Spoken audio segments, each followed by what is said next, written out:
call this meeting of the Fremont County Board of Commissioners to order. You please rise and join us for the invocation from Alicia Swearingen from the Royal Gorge Vineyard, followed by the pledge. Yeah, Psalms 100 says, "Shout with joy to the Lord, all the earth. Worship the Lord with gladness. Come before him singing with joy. Acknowledge that the Lord is God. He made us and we are his. We are his people, the sheep of his pasture. Enter his gates with thanksgiving." And so, Father God, we just acknowledge that you are good, and we say thank you for all you've done and who you are. Lord, we thank you for this community of Canyon City and Fremont County, and we just pray your blessing over it. We thank you for the land, the resources, all you do here, and Lord, I thank you for all the people that are committed to working and growing in this community. Lord, we bless those who are broken and hurting and ask for your favor upon them. And Lord, we pray and just invite you and ask for wisdom during this meeting. In the name of Jesus, we pray. Amen. Amen. I pledge allegiance to the flag of the United States of America and to the republic for which it stands, one nation under God, indivisible, with liberty and justice for all. Thanks, Alicia. Roll call, please. Commissioner McFall. Present. Commissioner Bell. Present. Commissioner Grantham. Here. County Attorney Jackson. Present. County Manager Bryant. Present. Planning Coordinator Stone. Present. Dan. Move on to approval of the agenda. I do not know of any corrections or changes. Let's see, either of you do. I do not, Mr. Chair, so with that, Microphone, please. No, it's not on. I know. I didn't turn it off. Sure. That's why I pointed it to you. I know of no changes today, Mr. Chair. With that, I move to approve today's agenda as presented. Second. It's been moved and seconded to approve the agenda. Any further discussion? Roll call, please. Commissioner Bell. Aye. Commissioner Grantham. Aye. Commissioner McFall. Aye. Motion carries. She's claiming that her microphone's possessed. Every If anybody single caught that. time I turn it on, and then when we sit down, it's back off again. That's Every single that's your time. story. That's why I Got it. pointed it out to you earlier, Mr. Chair. You can back me up. Here we go. This is going to be an action-packed day, right, guys? Just setting the tone. All right, on to the consent agenda. On this particular agenda, we are not scheduling any new public hearings. Mr. Chair, I would move that we approve the consent agenda. Second. It's been moved and seconded to approve the consent agenda. Any further discussion? Roll call, please. Commissioner Grantham. Aye. Commissioner Bell. Aye. Commissioner McFall. Aye. Motion carries. And we start with administrative and informational topics. We'll start with staff and elected officials, county clerk's monthly report. Mr. Grantham. Thank you, Mr. Chair. The total motor vehicle fees, sales tax, and recording fees collected for July of this year were $1,389,539.48.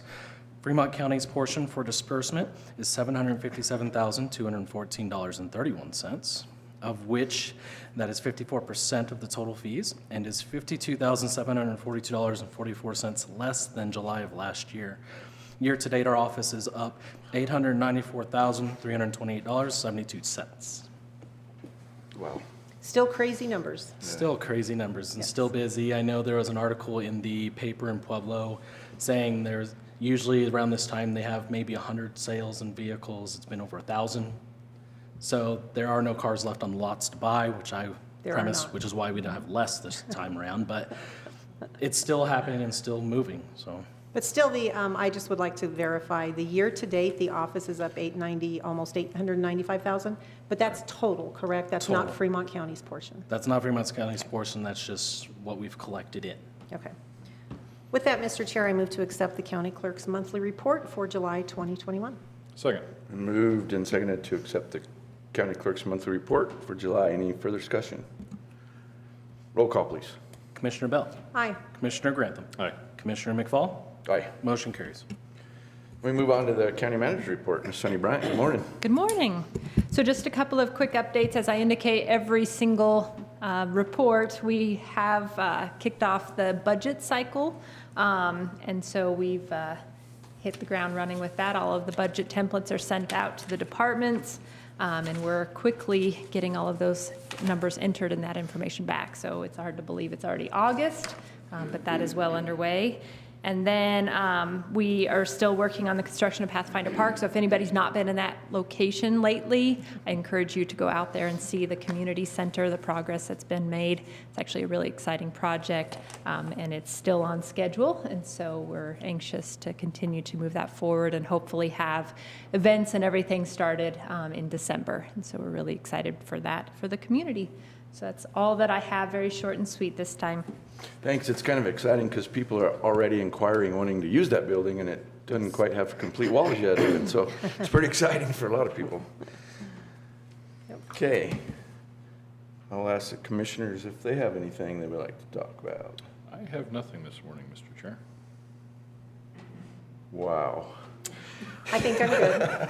You know, I could always talk about something. So I'll bring up something. This last weekend closed out the 2021 Fremont County Fair, and it was pretty good attendance throughout the fair. They had a family day on Friday, I believe it was. It was pretty well attended. They had Salida Circus was there. They had a dunk tank. They had a Pee-wee showmanship contest. It was really cool. Little kids that are not old enough to show animals were able to borrow an animal or bring their own if they had one and show these animals as if they were in a competitive show. And some of these little kids did an amazing job showing. They showed better than some of the older kids, actually. It was kind of quite cool. But they asked them questions of their name and their animal's name and different things, and some of the answers were kids say the darndest things, like they say. So it was pretty cool. But that was a new event that they had, and I think it went over pretty well. So I think they're going to try to keep that. The fair board is they. And then Saturday they had a buyer's barbecue as normal, and then the auction for the animals. There were 55 animals that sold in the auction this year, and there was a grand total of $139,100 sold, spent to buy those animals for those kids. I think last year with COVID it was a little down, but there was more animals, but it was only like $80-some thousand. So that was good. There was a lot of add-ons to that. What an add-on is the animal sold through the market, through the ring, for a certain price, and then some buyers and then some other individuals can add on money to any of those that they want to. There was $6,700 added on to different animals, so that's pretty good. So I want to thank all the buyers that did attend that and supported the kids through this. It was wild and crazy. I tried to buy several animals and had to quit real quick sometimes because there was a lot of money flying around there. Got out of range really quickly. Same Very thing happened to me. fast, Yeah. Flash that buyer's number once and Which is exciting for You were those kinda kids. I done. mean, they do put a lot of work into those Yeah. animals, and that's kind of a payoff for them. A lot of times it pays off just their feed and allows them to buy an animal for next year. But they did a great job. So congratulations to all the 4-H kids. Thank you to the buyers. Thank you to the fair board and the sales committee for doing such a great fair again this year. And we'll see what next year brings. The building will be done at Pathfinder Park. We've kind of got a plan, hopefully, to get a barn out there, and we'll have a new fairgrounds and make it more exciting, hopefully. So it's kind of the tentative plan right now. All right, anyone else? Last chance. Okay. Are there any citizens who wish to address the commissioners for matters not scheduled on the agenda?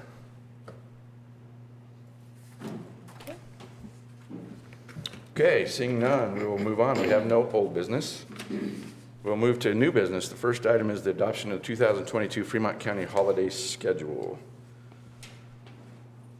Sunny, did you want to talk about that? Sure. Thanks. So we have put together the holiday schedule. So we have two different schedules. One's for all of the employees that are on 10-hour workdays, and then one is for the employees that are on the 8-hour workdays. Both of those total 90 hours of holiday leave. So those that are on a 10-hour workday get 10 hours of floating holiday. And then those that are on an 8-hour workday also get the 10 hours of floating holiday. And so there's just a different number of holidays that are on there. So if the board approves this schedule, then we will go ahead and get it posted so all the citizens know when the buildings are going to be closed in 2022. And we'll have signs posted on the doors and everything moving forward. So. Okay, thank you. Commissioners? Yeah, I would just like to say, Sunny, thanks for getting this done. I know we always try to do it earlier in the year, but we always have employees who are trying to schedule vacations and different things. And so to know for sure what this schedule is going to be can make a big difference for them. So I just wanted to say thanks for being proactive on that.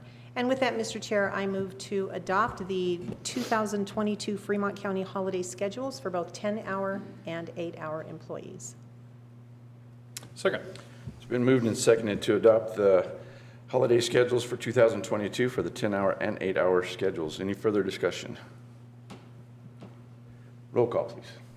Commissioner Bell. Aye. Commissioner Grantham. Aye. Commissioner McFall. Aye. Motion carries. Okay, thanks. Item number 2, we have approval of a resolution authorizing the execution and delivery of a ground and improvement lease agreement. The lease agreement, or the lease purchase agreement, an escrow agreement, a continuing disclosure certificate, an official statement, a certain related documents by the county, approving the form of related documents, and providing for other matters related thereto. Easy for you to say. Yeah. Between the two of you. Yeah, I'll tell you what. And we have with us this morning, we have Alan Matlos, who's going to come up front. Good morning, Alan. Good morning. It's good to see you. Good morning. Thanks for being here. We want to talk about this a little bit because what I just read doesn't make a whole lot of sense. No, and that's on purpose.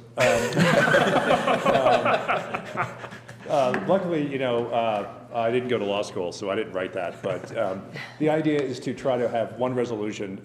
If this resolution is approved, the idea is that it is the only act by the board to approve this financing.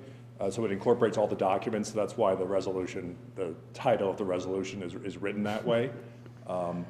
The concept in front of you is to refinance the 2 lease purchase financings or certificates of participation that were done in 2013. So there were 2 of those outstanding. Refinance those at a lower interest rate, which will estimate to save the county over $3 million right now. The final maturity on those financings is 2038, so right now we're keeping the same final maturity, but lowering the payments, so there's significant savings each year for the county budget, so the county can use those funds for other purposes. In addition, to incorporate $1.5 million for improvements to Pathfinder Park, as I understand, build a pavilion or something like that.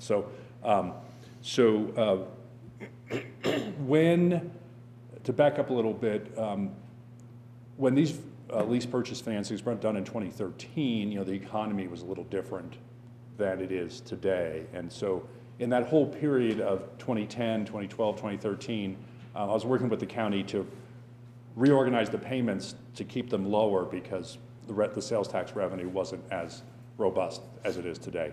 The good news is interest rates are at near record lows. The county is in good financial position. Later on this afternoon, I'll be hanging around for our meeting this afternoon to talk about the rating presentation that we'll do with Standard & Poor's tomorrow. So all signs are positive for a refinancing that will, lower the interest rate, save the county tons of money, provide funds for the park, keep the maturity the same. I don't know, that's about all I can say, but I think it's all good news for the county. I think the most exciting part of that, as you mentioned it, the savings of the near $3 million that's amazing. And these lower interest rates, how long are they going to last? I don't know. I mean, at some point, it's got to turn around, you would think. You would think. But it was pretty exciting to hear that we had this opportunity, to me anyway. Yeah. You have anything? Sonny, did you want to add on to that, anything? So I just appreciate the working relationship we've had with Alan over the years, and he definitely, I feel like we've got a great opportunity right now to save the citizens some funds, and like Alan had said, we can redirect the money that we would have been spending on interest and actually do some better things in the community, and so I think this is a fantastic opportunity, and I'm excited to move forward with this and appreciate all of Ms. Jackson's work. This is definitely a lot of reviewing, a lot of documents that we have to go through, but in the end, it's definitely a great opportunity. And she probably understands what I read a minute ago on that title. I hope she understands. No, the way you read it.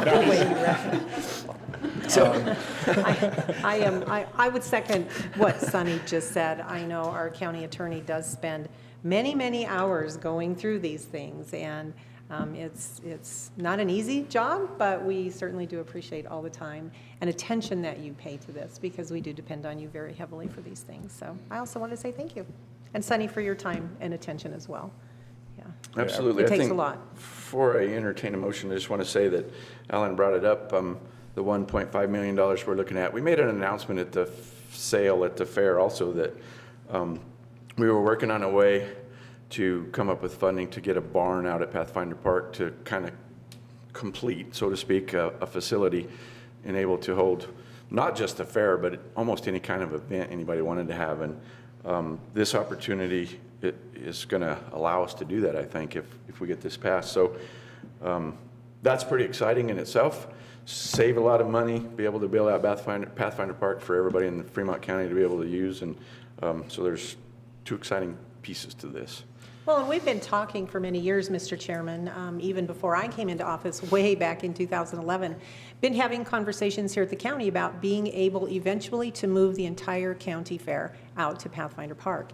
Right now, we do hold portions of it out there. We have always known that building a community center would enable us to move a greater portion of it out there. But knowing now we have an opportunity to go ahead and build a barn that's going to have stalls and pens and show arenas and movable bleachers and all of those things, I think it's an incredible opportunity, and we're really excited about doing this. So, And just to pile on the thanks on this, because we get to do the easy part, and that's, take a vote and talk about it a little bit. But there's a whole lot of work that goes on behind the scenes. And when we start talking about saving $3 million, it for most of us out in the millions of people watching on YouTube Live right now. Around the world. Around the world, yes, thank you. Makes me nervous. A lot of people have been taking advantage of these lower interest rates as well in their own personal finances, and being able to do things that they weren't able to do. And the county's no different. And we're going to be able to do that with this and do something that we didn't think was going to happen very soon, and now it's happening relatively soon. And so we're very happy about that. And a lot of just another thanks for all the hard work that went into this, Brenda and Sunny and company. And so we want to thank them for that. And with that, Mr. Chair, if you all are ready, I will. If I can get a resolution number, please. 31.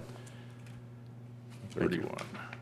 I would move for the approval of resolution number 31, and please don't make me read that entire thing. concerning the refinancing of COPs. of the COP. I'll second that. Okay, it's been moved and seconded to approve resolution number 31, reapproving the financing of COPs, just going to save the county money in the long run. Any further discussion? Roll call, please. Commissioner Grantham. Aye. Commissioner Bell. Aye. Commissioner McFall. Aye. Motion carries. Alan, thank you. Thank you very much. Appreciate it. All right. Well, we ran out of business there. We do have a public hearing scheduled at 10 o'clock. It is 9:48. We will take a 11-minute recess. It just changed. We are at recess.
The hour has reached 10 o'clock. We do have a public hearing scheduled. It is a request for approval of a CUP 007-003, major modification for an expansion of a mining operation for Front Range Aggregates, property located at 112 County Road 157 in Canyon City. We have Representative David Bieber. This is a public hearing, so I will open the public hearing.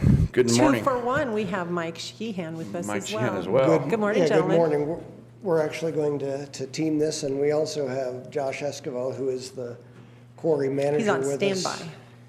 and who is a resident here in town as well. But we're going to lead off. As you ladies and gentlemen know, I'm Dave Bieber. I'm the manager of geology and survey for Martin Marietta and for Front Range Aggregates, and with me is Mike Sheehan.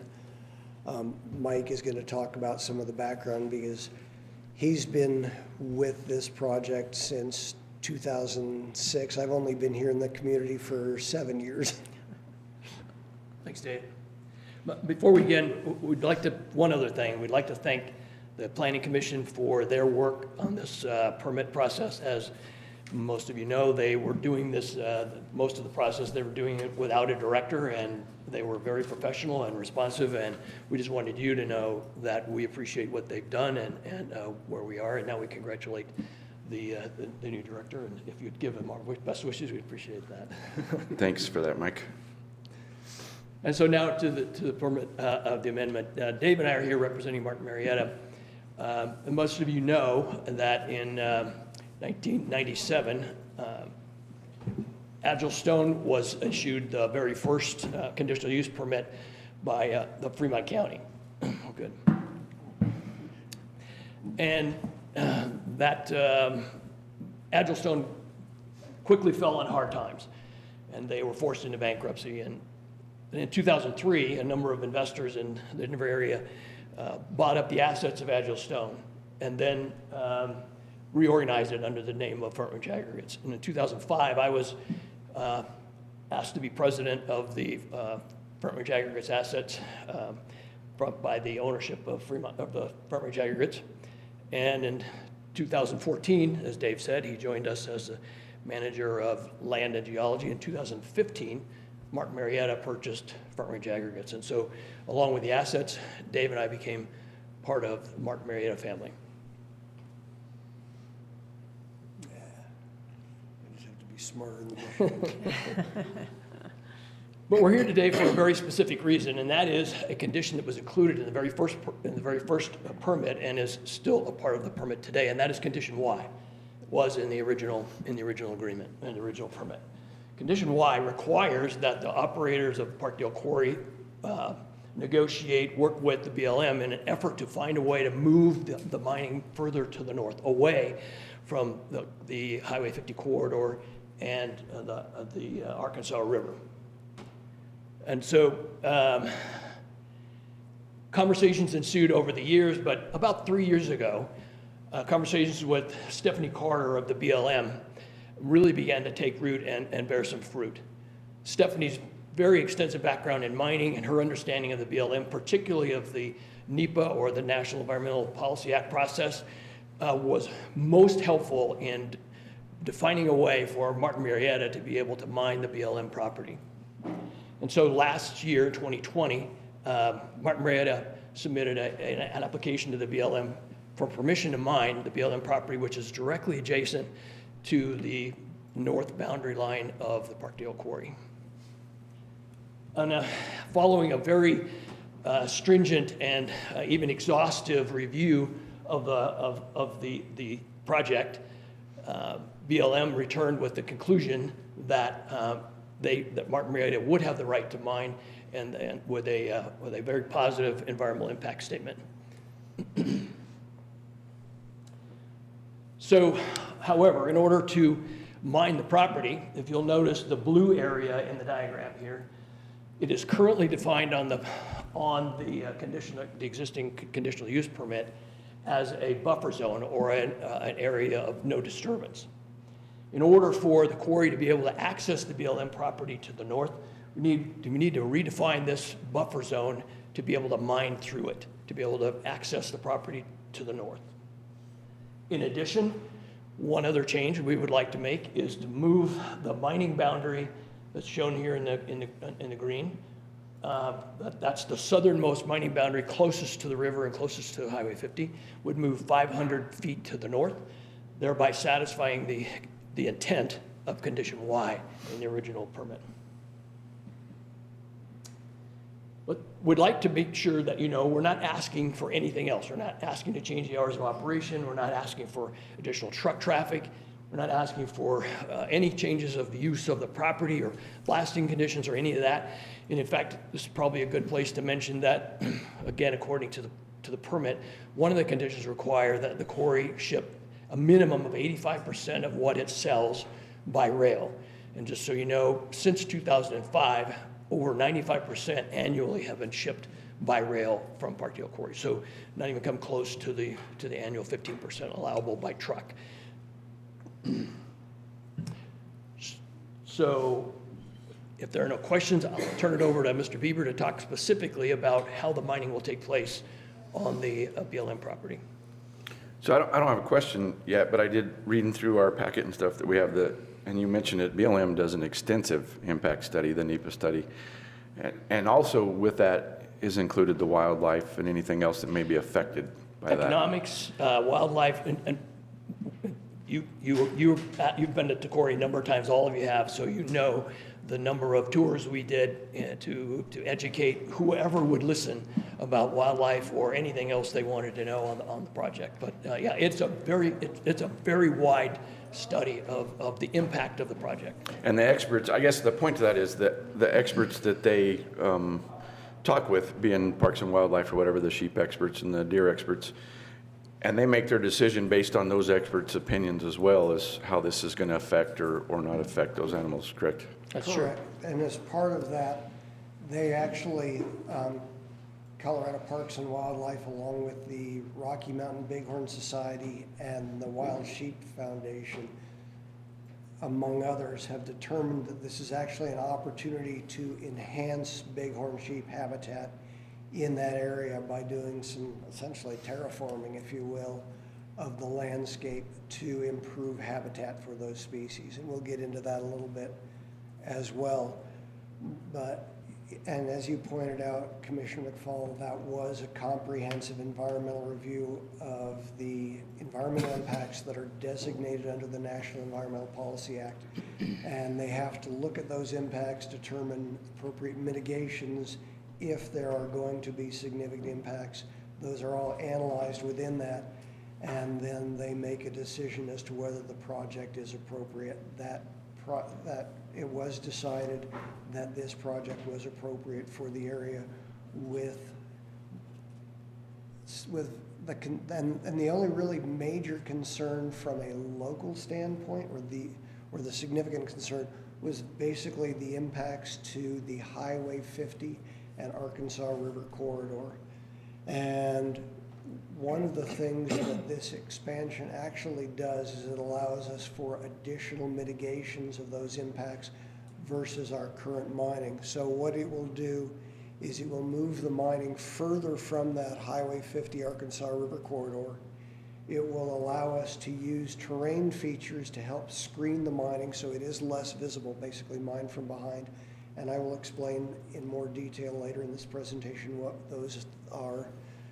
You know, our benches will be backfilled, so you're not going to see the stair step like a lot of the quarries. You'll see what look, when we're done, like natural slopes on that site with some cliff areas left for the sheep at the request of those agencies. Basically, the sheep use those cliffs for escape terrain to get away from their predators, and they don't currently have those in the area, so this will allow us to produce some of those more cliffy areas where the sheep prefer for habitat to keep away from their predators.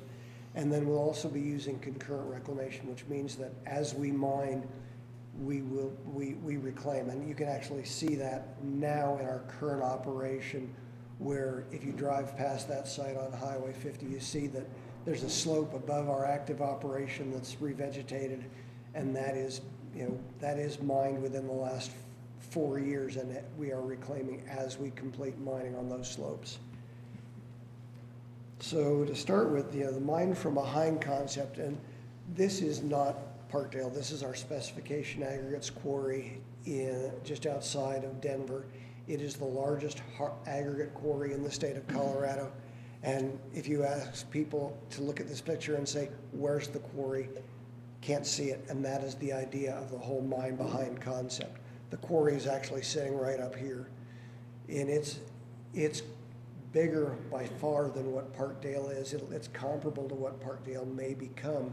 But because of this mine from behind technique, millions of people pass by every year on Interstate 70, which is where this picture is taken from, and never see it, which is the entire idea. So to explain the mine from behind, if you think about this as being the Highway 50 corridor, these would be the ridges we're mining. You come in, and as you mine, you're mining behind the topography. So this would be our mining bench. They continue to mine, they take the bench out, and eventually that whole top comes off, but it's coming off from behind. So if any mining is visible, it's just a very thin sliver at the top before they come back, start mining the next, and the next, take off the next sliver. And ultimately, when we're done, there are some sandstone outcrops in front of everything that we will be leaving that act as also a visual buffer for the area. So this would be, essentially they'd be seeing the sandstone outcrop that still exists. And again, I can show that in a little more detail in some follow-up pictures. This idea of concurrent reclamation, basically what's happening is this is the area that is undisturbed. This is area we mined in 2017. You can see that the vegetation closely matches the vegetation in the undisturbed area. This area was reseeded in 2018, unseeded but mined in 2019. This picture is actually a couple of years old, but you can see then the mining progressing. So what you're seeing is a progression from undisturbed, fully reclaimed, partially reclaimed, reclamation in progress, and mining as we are moving through the mining. And a better picture of it is in this, where you can see, again, the slopes that are reclaimed, back up in here. You can see these slopes that have been reclaimed and vegetated, but the vegetation isn't growing. You can see straw mat here, graded out, and active mining right back here that demonstrates this whole process. So as we're mining, we're reclaiming behind us to minimize that disturbed acreage and to minimize that visual impact from our mining. And then to give you a feel for what the public would see from Highway 50, this view is actually from just above the Parkdale Bridge here on County Road 157. The area we would be mining is back here. So at the end of our first phase of mining, this area is now gone. End of our second phase of mining, this area is now gone. I know, you don't see it, do you? End of the third phase of mining is a little easier to see because there was a ridge back here, but these are those sandstone outcrops that remain when we're mining. And again, because of that mine from behind, that hill that came out is being taken out from behind, these slopes behind it, because of the concurrent reclamation, those are completed mining slopes that have already been revegetated. So they're mined first, then the hill in front of them are mined, so everything's taken down. End of phase 4, a little bit more over here that's gone. End of phase 5, a little bit more in here that's gone. So that the mining stays as unobtrusive as we can practically make it. One of the things that's very important to Martin Marietta is our community involvement. And this is just a partial list of the organizations and some of the projects that Martin Marietta has contributed to. And I'll just point out a couple of those that are probably most noteworthy. And one is the donation of the boulders to the completion of the river habitat through Canyon City, the donation of some material to the fairgrounds, as well as to the Tallahassee Fire Department and our neighbors at Parkdale Quarry. But more than just donating money, the Parkdale team has been personally involved in the community. Dave and I spent a better part of a day last October rebuilding the sinks at the Boys and Girls Club, thanks to Dave's carpentry prowess. It came out really nice. But and the Parkdale team, you'll find them oftentimes during the holidays transporting food and gifts for the food pantry, because the need is so great at that time of year here in Fremont County. But it does involve a number of personal hours that just don't get noted on a list like this. But specific to the county, and some of these facts came from the study that was done by the BLM last year. Resource extraction, this is one of them. Resource extraction is the highest paying private sector job that can be had in Fremont County. The Parkdale Quarry has, of the 60 employees that are approximately 60 employees in Fremont County employed by Martin Marietta, 40 of those are in the Canyon City area with Parkdale Quarry and Rock and Rail, and 37 of those live in the county. And again, that's one of the conditions of our permit, that we hire people from within the county as best we can. The project itself could add up to 16, even up to 30 employees, depending on the growth of the project over time. And some of the other specific interests are 2.6 jobs, non-mining jobs, are added for every single mining job at Parkdale. Some of the things may be more interesting to your point, Commissioner McFall, is about the value to the county. 6.2 million and 11.5 million additional regional income could be recognized from this expansion, and then the state and local taxes could see as much as $180,000 to over $300,000 annually by the expansion of this project. And one issue that a lot of people don't know, and that is that without the Parkdale Quarry, the Rock and Rail, or excuse me, the Tourist Railroad would have a difficult time surviving. And that is because the Parkdale Quarry pays for 80% of the maintenance on the track that the Tourist Railroad uses. So they in fact subsidize a good portion of the costs of the Tourist Railroad. Mike, real quick on that slide. Our county's no different than other counties as far as employment issues and just trying to find the workers to cover their needs. And obviously you're not a service industry, but so how is your industry as far as the labor force goes, and adding 16 to 30 employees? So Josh could probably speak all day to this, but I'll try to give you a synopsis. So one thing that's really noteworthy is that all through the COVID crisis, we did not shut down. We did not lay anybody off. The only people that stayed home is if they had COVID symptoms. They came right back to work as soon as they were well.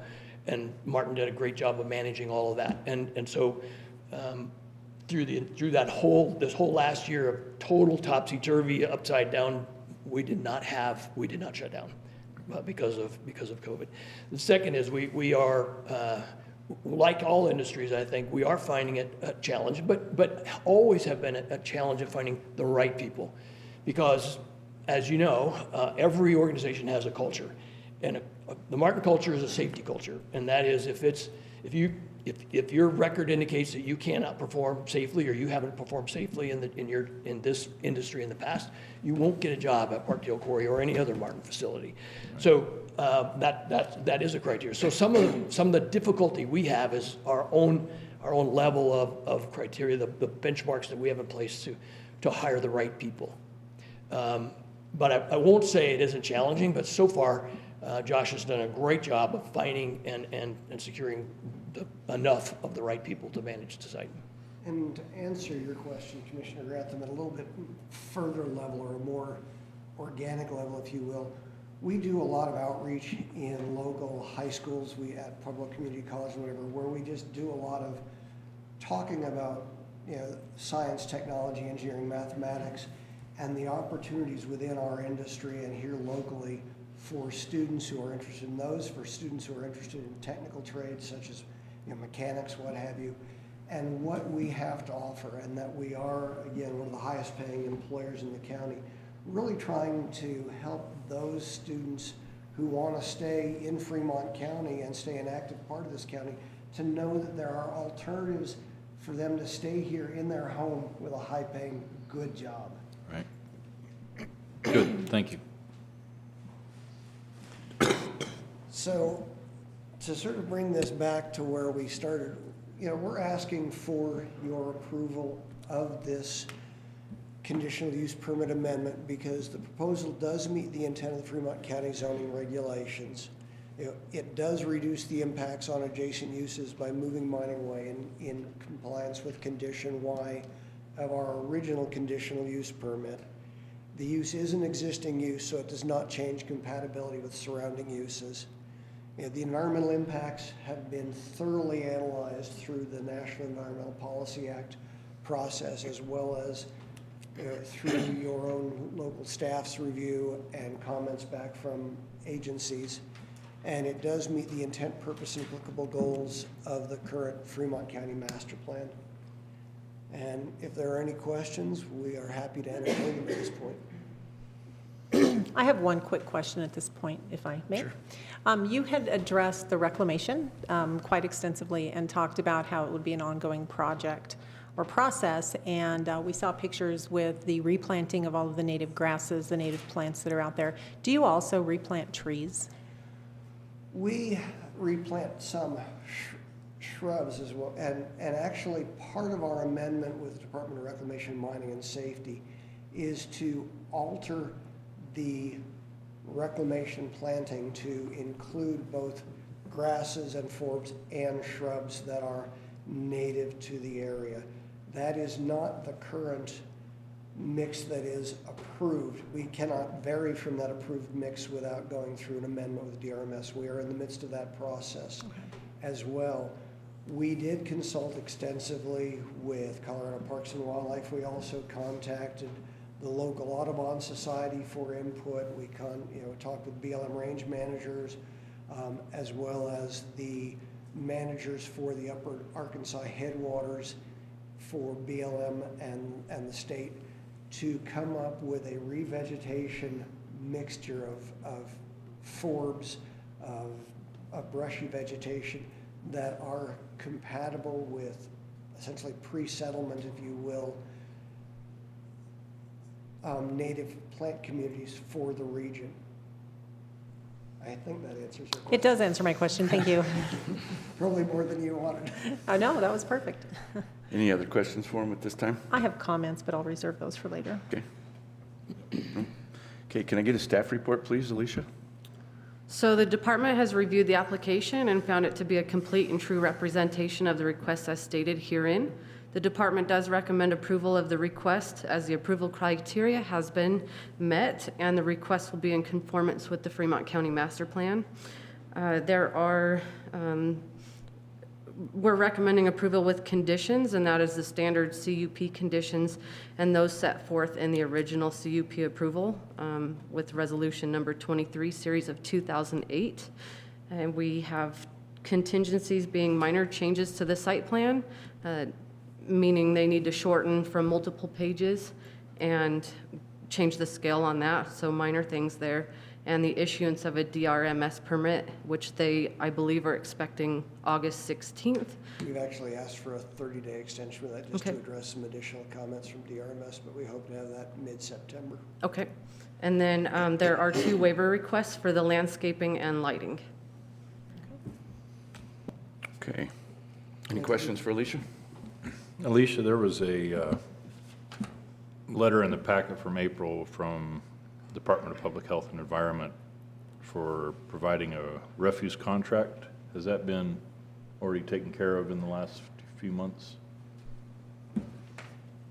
I would have to double check. Do you guys know if that's already been done with Fremont Disposal and Recycling?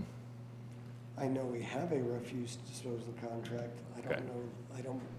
We were not requested to provide a copy of that contract. Okay. That would be no problem, though, if Right. we looked at adding that as a currently have contingency, one, so we can correct? get you a copy. Okay. Okay, any further questions at this time? Nope. Okay, this is a public hearing, so I'll open it up to, if you guys want to have a seat for just a second, we'll open it up to anybody else that wants to speak on this topic. If there is anyone. Yes, ma'am. If when you get there, if you'll state your name for us, and then when you get done, take one of those pieces of paper and fill that out for us as well. Okay. Thank you. Good morning. Good morning. Morning. My name is Carol Garrett, and I'm one of the property owners in the Cactus Mountain subdivision there, where there's some long skinny lots that lead up to where I think the proposed mining site is. That's one of the reasons why I came here, is to try to make sense out of this map to find out just where, how closely this proposed project abuts the back of our properties, and what. I'll help you with that. Okay. Can you show me where your property is? Well, it's, they're not even marked on here. I'm lot 11, but it doesn't even show the properties. All right, so you're off of 9? You enter off of 9, and you go up Eric Drive, and the Cactus Mountain subdivisions are those long, Okay, yep, and long lots in there. Yep, you're right up in here. This is actually not the disturbance, the mining boundary, but this is the disturbance boundary. Actually, if you can go to the very last, so the very other direction, please, Sonny. There you go. All right. So where you guys are is you're basically up about here, essentially off that map. So you're at Highway 9 comes up here like that, essentially. Your lot is basically like that. This dark blue line is the permit boundary. This area in here is a no disturbance boundary. So that means no mining activity will happen in that. The mining activity will be restricted to this. The crest of Cactus Mountain is here. We're about, I think from your property line, I think I know which lot you are. This line to your property line, if I remember right, is about 300 feet. This line to your line is over 1,000 feet, and it's the other side of Cactus Mountain from you. Yes. So it's the properties go up, and Cactus Mountain is like the ridge right there. Correct. And, David.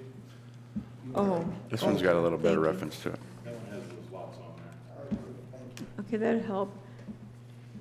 All right. I don't know where my neighbors are. They were gonna, my neighbor right next door to me raises goats, and she was concerned about the air quality, if there's like particulate flying in the air and noise and pounding that would scare the goats. So these were questions that we were gonna ask. And those are very fair questions to ask. One of the things about air quality is we are very heavily regulated. So Colorado Department of Public Health and the Environment, their air quality division regulates us. We have to have an air permit, and we are not allowed to have nuisance dust crossing the permit boundary. So if we were having an off-site impact, that would be a violation. We work very hard to avoid that. And in fact, if you look at our regulatory record, you'll find that we have not had any violations. With regards to the noise, because of Cactus Mountain, I would not expect you to really notice the quarry at all. You don't notice it now, do you? Well, I know that it's growing in this, the things that we've gotten in the mail telling us that the area was so greatly expanded and so much closer to where our properties are was a concern for us then being able to be impacted and notice the noises in the air. Well, I mean, if it's blowing the right way. Well, one thing that'll happen with regards, especially to your neighbor's goats, but also to you all, is we will be starting mining over here farther away from you. So the mining will start actually farther from you are. By the time we get over here, we'll be probably in about 60 to 80 years from now. And this is basically, it's a 100-year mining project. So mining will progress from essentially northwest to southeast in slices along here like this. So we'll be moving. So how does that translate to this one that they sent me? All right, so it'll start, if you will. And then, of course, It'll start here. Here's our lots. Yeah, those are your lots. Okay, that helps. So the mining is happening. It'll start over here and it'll move this way. And this area all the way around here will stay as buffer where no mining will occur. So the mining will not border you. There's a buffer area with no disturbance. We're not allowed to go in there. It's within our permit, but by the way that it will be permitted, we're not allowed to do anything in that area. Yeah, we can walk in there, but we can't have equipment in there. We're not mining in there. We don't have roads in there or anything else. And the crest of Cactus Mountain is here. So we stay below the crest of Cactus Mountain on the southwest side away from you guys. So, Okay, Ms. Garrett? okay, yes. Let me pull this back in. You guys are having a conversation. We need to keep this to a public hearing. So what I need you to do, is ask us questions, any further questions that you have, and then we'll get these guys back up to answer those questions. And then you guys are welcome to have a conversation offline. We got a record going here and it's kind of getting mumble jumbled, so. Okay. Okay, and I'm going to take this and fill this out. Is that all of your question? Well, mainly was, my question was concerning. Yes, this area. ma'am, So I speak just- into the microphone, please. Okay. Thank you. So my question concerning the boundaries and how close it Okay. would come to the back of the properties, I suppose really was a conversation that I needed to have with this gentleman here and not really questions for you all, I guess. Okay, thank you. Here's my contact information. Okay, is there anyone else who would like to speak on this topic?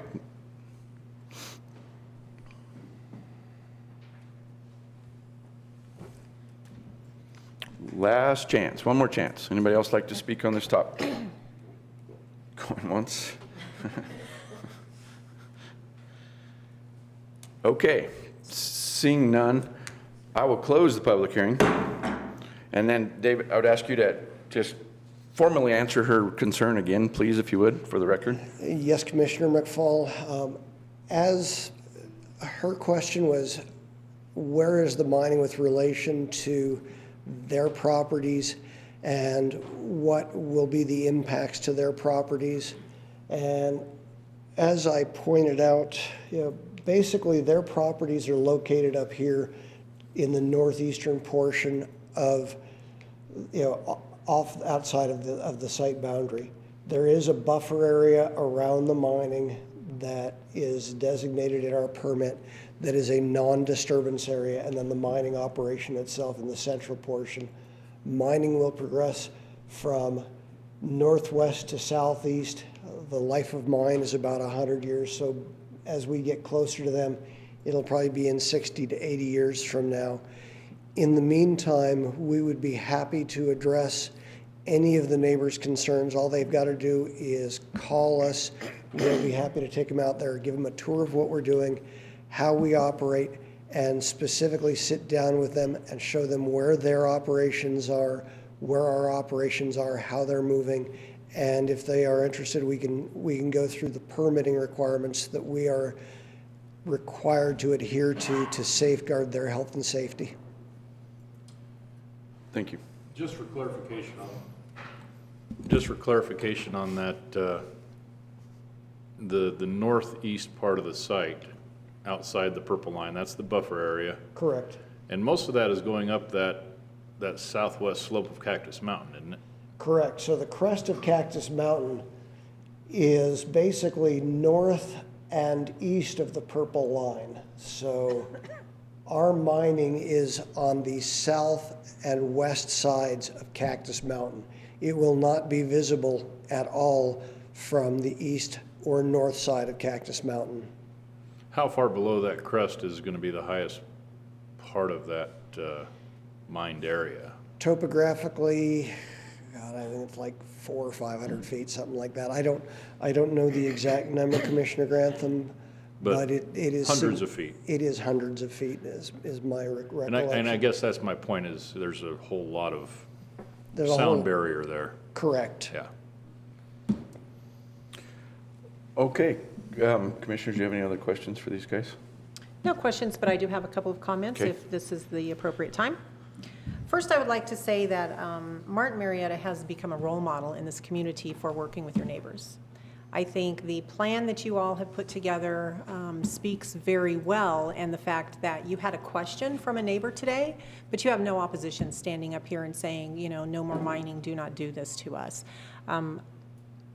As a commissioner, I commend you for that. I just want to say thank you, because you could write the book on how to get along with neighbors. And I think most often it's not that folks are necessarily maybe opposed to what it is that you're doing. It's just that they don't understand what you're doing. And so opening up everything the way that you have and inviting those folks in, as you said, we will tour anyone at any time.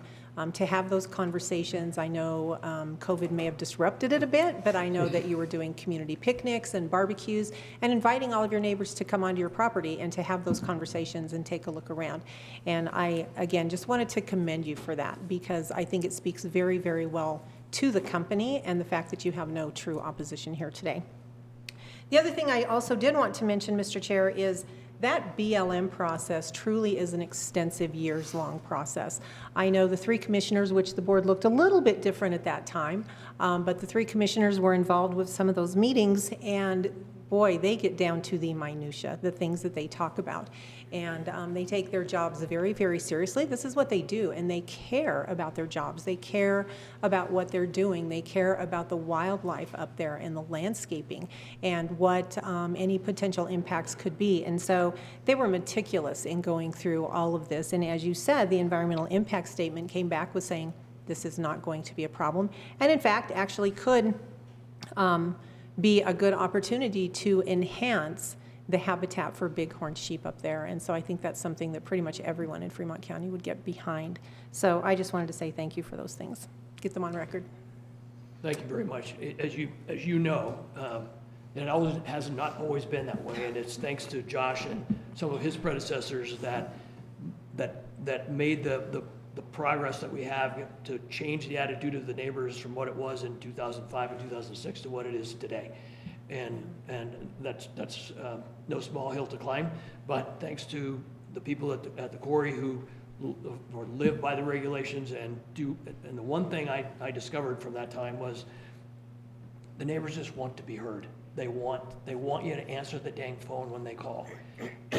Our predecessor, Edgelstone, was not very good at that, and I think leading largely to their demise. But Josh is on the phone. If there's a concern, he is on it immediately. And so, to their credit, I think that's largely why we have the lack of resistance that we have for the site.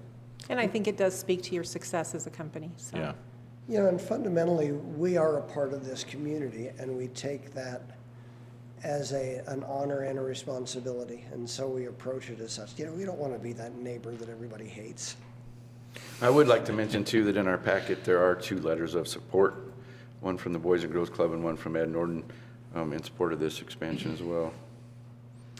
And just to pile on this as well, I want to thank you guys for the reputation you do have in the community. It's one well earned and worked for, and not to, I don't want to get a big head sitting back there, but you know, he does a pretty good job, Josh does.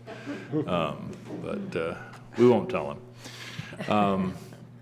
So thank you guys. And just for, again, the millions of people watching around the world, I've been on that quarry up there off of 470 or off of 70. And you're right, you know, you can't see it. And just imagine, you know, where we're at out here in rural Colorado, and we're more apt to have such kind of minds and more open to it, I suppose. It's not quite that way up there in the metro area in Jefferson County, but you guys have done a great job up there as well, and how you mine it and how you work to minimize the impact on the view shed, and working with neighbors, and what you've done here and what you've done there and across the state in many of your locations. I would just really appreciate the reputation and being the community member that you are. So thank you. Thank you. 100 years from now, when the quarry is developed and Highway 50 corridor is as busy as I-70 is now, Martin Marietta would like to still have the reputation then that they do today. It's that busy right now because I-70's closed. Just for the record. You So- hope that doesn't happen here. Okay, before I ask the commissioners for a motion, is there anything else you guys like to say to finish this up? No, sir, thank you for your time. All right, commissioners? Sure, Mr. Chair, I'm prepared with a motion. Okay. I would move to approve conditional use permit number 07-003, major modification for an expansion of the mining operation for Front Range Aggregates. The property is located at 112 County Road 157 in Canyon City. This motion does include waiver of lighting and landscaping, as well as the standard conditions, all in the original CUP, and the contingencies. There are 3 now, of minor changes to the site plan, of which you're well aware, the issuance of the Division of Reclamation, Mining, and Safety permit, as well as proof of a contract for your waste. Second. It has been moved and seconded to approve the approval of CUP 07-003, major modification for an expansion of mining operation for Front Range Aggregate, with the conditions, waivers, requests, and contingencies mentioned. Any further discussion? Roll call, please. Commissioner Bell. Aye. Commissioner Grantham. Aye. Commissioner McFall.